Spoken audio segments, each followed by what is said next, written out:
வங்க கடல் ஆழம் என்ன வல்லவர்கள் கண்டதுண்டு, அன்பு கடல் ஆழம் யாரும் கண்டதில்லையே.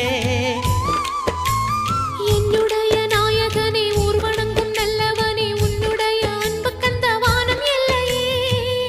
எனக்கென வந்த தேவதையே சரிபாதி நீ அல்லவா. நடக்கையில் உந்தன் கூட வரும் நிழல் போலே நான் அல்லவா. கண்ணன் கொண்ட ராதையர ராமன் கொண்ட சீதையர மடி சேர்ந்த பூரதமே மனதில் வீசும் மாருதமே. நன்றி சொல்ல உனக்கு வார்த்தை இல்லை எனக்கு, நான் தான் மயங்குறேன். என்னுடைய மனச தந்துவிட்ட பிறகும் ஏம்மா கலங்குற.